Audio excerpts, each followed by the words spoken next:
Hello everyone, and welcome back to another My Saucy Opinion. Today we're going to be talking about Tron Ares. So let's start off by addressing the elephant in the room, I guess. And if you haven't guessed it, it's Jared Leto. Now obviously all of the media talk surrounding this movie is going to be about Jared Leto. I will say, I may have Leto vision, so I'm able to see through the hate, but that aside, I don't think he ruined this movie. I thought it was very good. It sounds weird, but this seems like one of his first major roles that it felt like it was for him, almost in a way. Let's put it robotic and not a lot of emotion. And I saw other people saying that too, of he doesn't have emotion really in the first place when he acts. Well, guess what? This was kind of a good role for him. And we are going to be talking about some light spoilers here just to kind of get into what happened in the movie. So if you don't want anything like that, get on out of here. So Jared Leto is playing a character called Ares, who is the new, not only security program, but the master control program for the new Dillinger grid, which is cool to see how the grid has changed since Tron Legacy. So Ares is the fancy new AI that Dillinger's put out, and he's also figured out a way to 3D print stuff from the grid and bring it into our world, but it can only survive for 29 minutes. And I do think having the time limit played into the story nicely because it helped kind of influence the decisions that Ares made throughout the movie. There's certain instances that happen that show to him what permanence is and the meaning behind being either real or a permanent program or a real person. And it's these instances that cause him to slowly want permanence himself. He gets tired of being in this cycle of, oh, I can only live for 29 minutes. He almost becomes more human while still being an AI. The AI develops enough to eventually kind of have feelings and start to feel those human emotions that computers, as far as we know, don't feel, but we as humans do, so.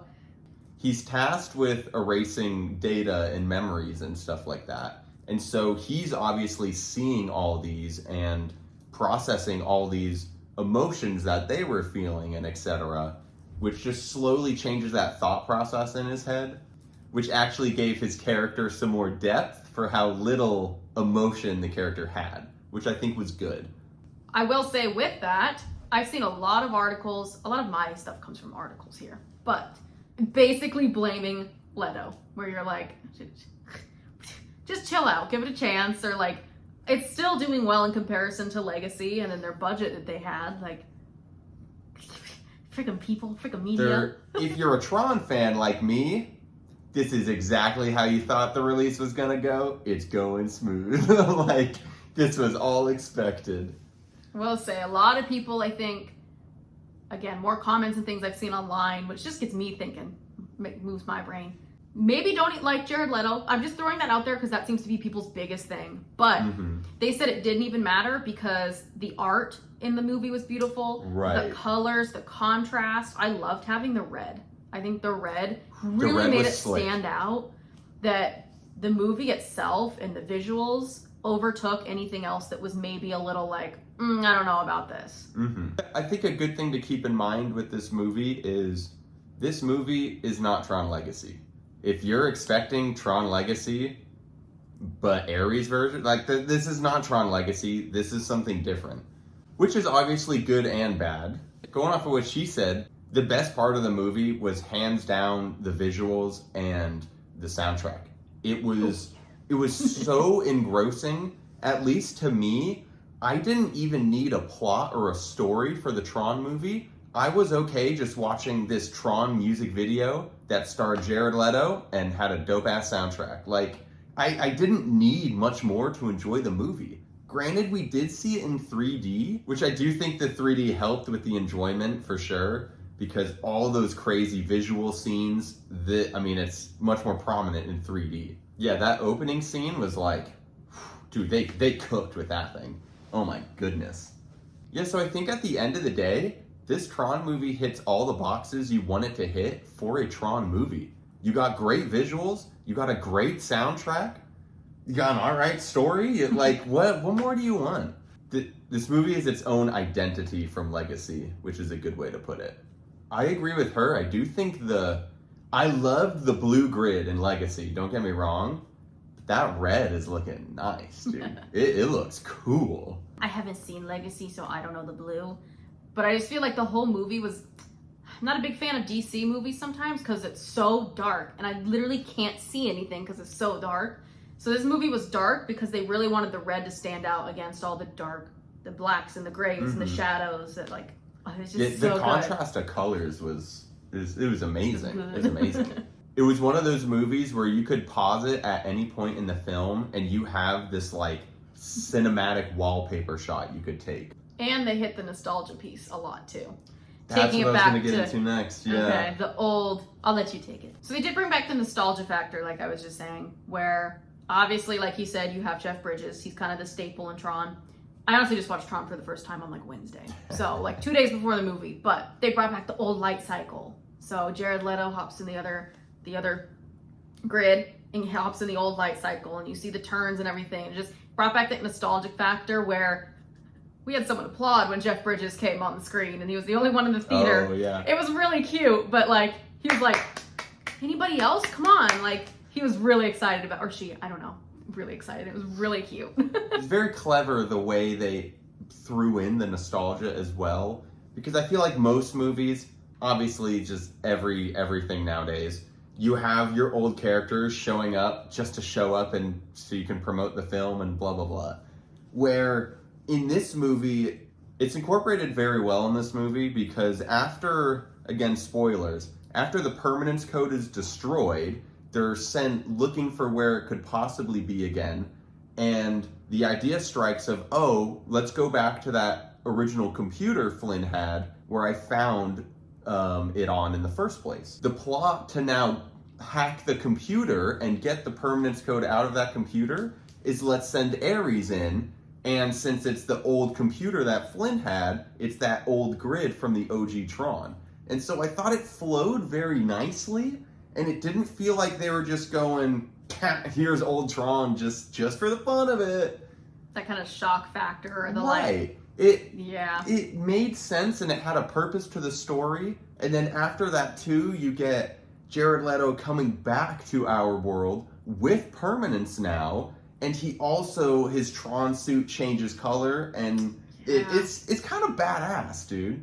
It feels weird to say, but I'm almost like, I feel bad for the people that hate Leto so much that they can't enjoy just the visual fun of this movie because it's a lot of fun. It's time for my saucy opinion. So I think on this one, we're both in agreement here. Sometimes we're not both in agreement, but we're both in agreement. We're putting this one at spicy. Now again. Immediately you're gonna go, there's no way a Jared Leto movie can be spicy. It's not possible. So dumb. It is. If you're hating on him because he has no emotion, he's great in this film because he has no emotion. So it plays really well.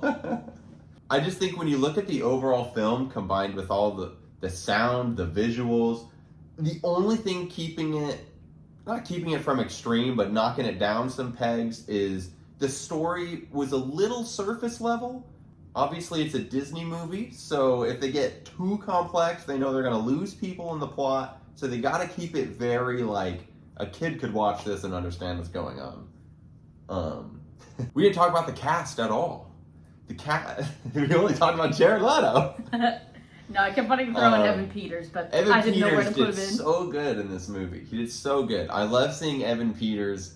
It's so nice to see Evan Peters in a role where he's not suffering any mental health issues because it's such a dark role. I also thought all the Dillinger plot points were really good as well because he's a rambunctious coder is what it makes it look like in the movie. Like he has a thought and he's going, boom, print in this line of code, delete this, done. Like no real thoughts or actions for what he's doing. Consequences. So it slowly just steamrolls and you have this domino effect to where you get to the end of the movie and he's kind of fucked.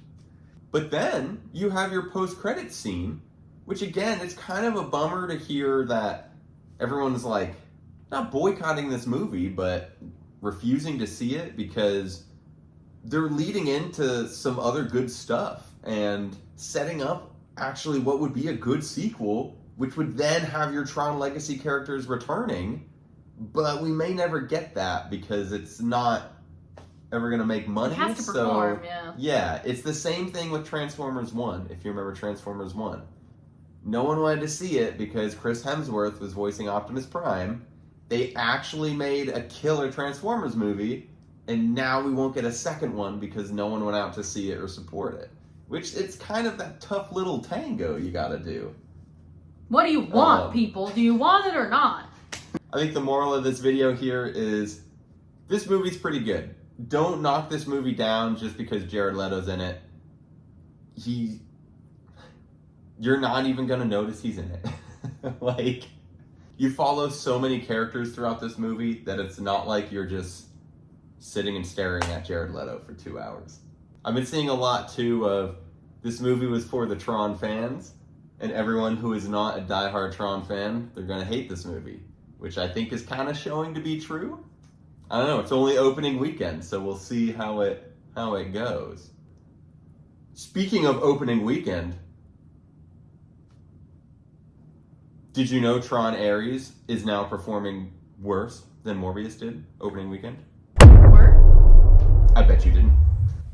Well, I hope you all enjoyed watching this video here today. Did you guys see Tron Ares? What do you think? Are you hating on it? Are you like us, where you're like, yeah, it's actually pretty good. Like, what's going on here? Well, I hope you all have a great rest of your day here. I appreciate y'all listening to me spiel. And I'll catch you in the next video. Thanks for watching, guys.